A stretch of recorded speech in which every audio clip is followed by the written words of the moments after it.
It's been a long time and we're back. It's been like, what, 11 months since we've done a podcast? So welcome back. A new Heal and Reveal series. We're back. New Better era. than ever. It's been a long time. You got a prelude. The preview prelude. Welcome to Reveal and Heal podcast. I'm Ryan. I'm Kylie. There you go. Today we're going to be talking about the power of romanticizing your life every day. Romanticizing your everyday life. I've definitely learned a lot more about this in the last year. And I think the one thing that I implemented 3 years ago that I've continued to do, which has been something I don't want to miss now, is my Friday night like self-care bubble bath or shower. Every Friday night, the kids go to their dad's and I set candles. I put on date night music. Honestly. Oh, you're really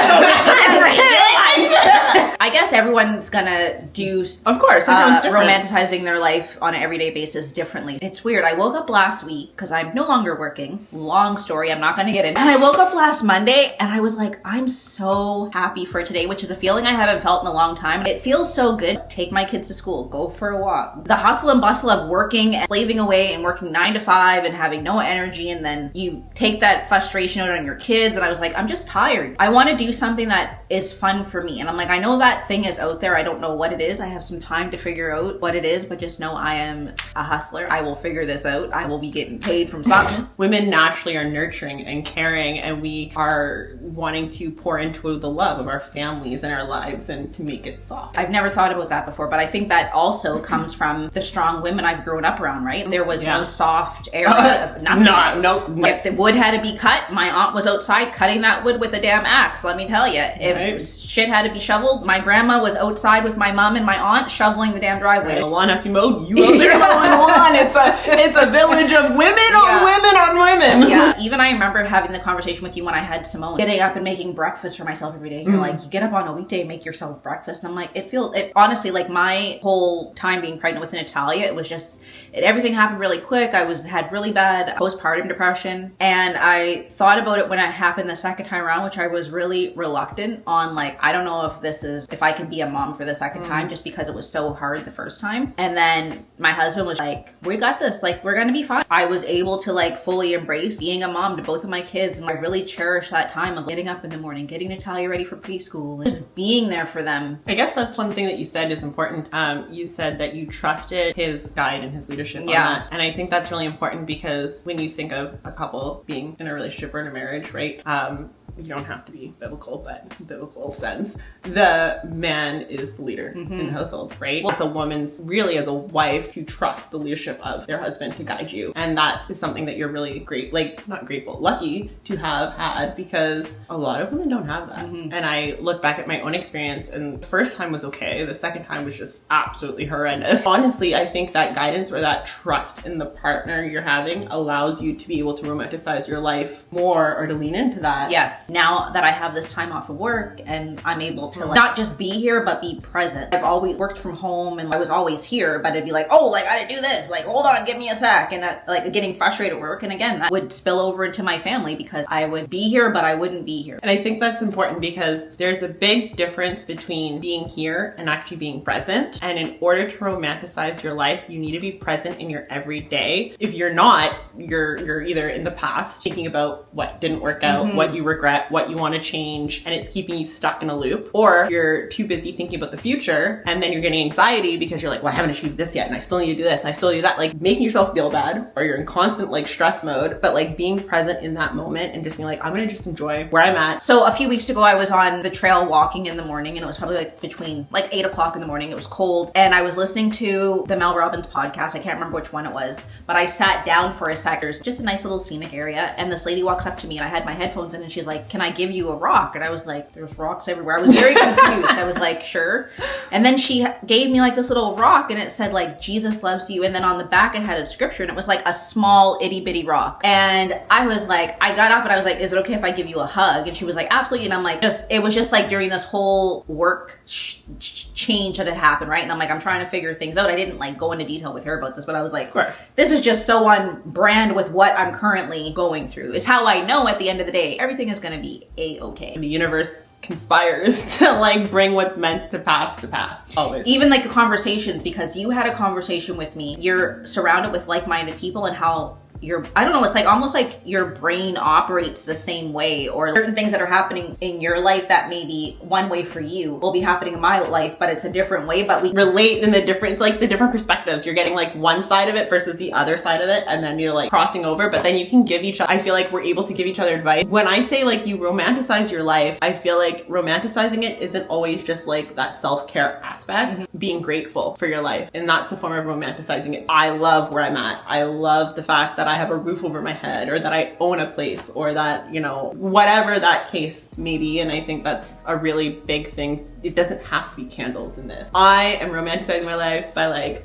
living life in my bed, enjoying it, even being grateful for it, and just being grateful. Like, how do you feel like romanticizing your life helps you reclaim your joy, especially in times that are tough or difficult? I think as moms, we're always like my kids first, but what I've learned over definitely the last 10 years is I need to put myself first.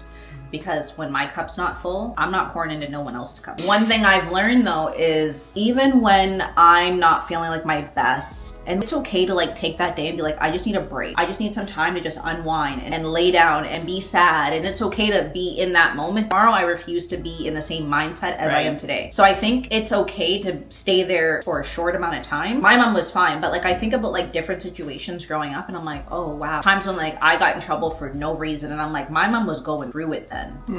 The energetic shift. Yeah, and I was like, she was going through it. She took that out on me. She was doing the best, like just like all these things. And I was like, I don't want to have that generational trauma trickle down to my kids. So I'm like, I just need to figure out how to deal with my own emotions and my own insecurities and my own frustrations by myself sometimes. You know, that's funny though, because when we think about overflow, or we think about pouring into others, and we're saying, you know, you want your love to overflow to your kids and stuff, you forget that whatever is overflowing, whether that's love, whether that's sadness, whether that's anger, whatever, will overflow to your kids. It's being mindful of what that overflow is, because they are like sponges and they will soak up all of that and they will make it their own. I think too, when we were growing up, we didn't know how to have those conversations with our parents. Like I was scared to death to like have a conversation with my mom or dad about the way that they treat me or whatever. And the other day I was in a weird mood and Simone was like, you're being rude. And I was like, you know what? I am being rude and I'm sorry. But I think that's awesome because it's showing how much we've grown and healed in our own selves to be able to parent our children differently.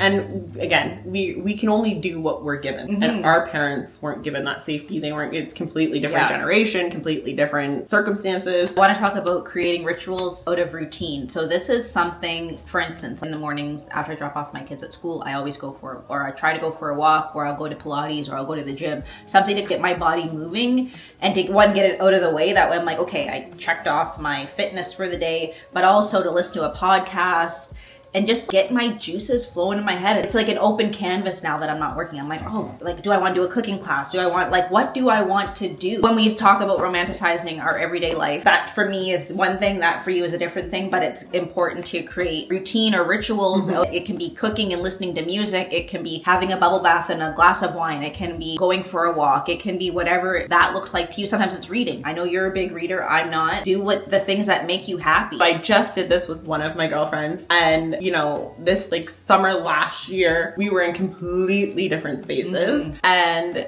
we were our own little support system of trying to hold each other up. And now we sat down again this year, like a year later, and looked at it and was like, wow, look how far we've come. Look how much we've overcome and conquered. In 1 year, so much has shifted. Being truly grateful. The fact like, wow, okay, I've learned so much.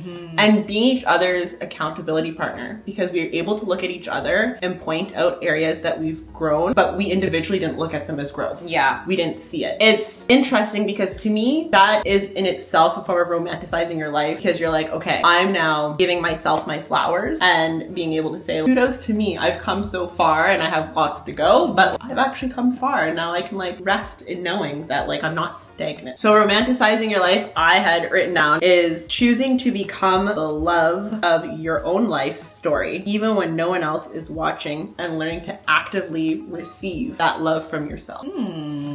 and not being hard on yourself. But I know I struggle with it, and I struggle with receiving love because I'm so used to giving and never receiving it in a reciprocal way. In the last year, I've had to teach myself and allow myself to receive it without feeling I have to do something in order to feel worthy of it.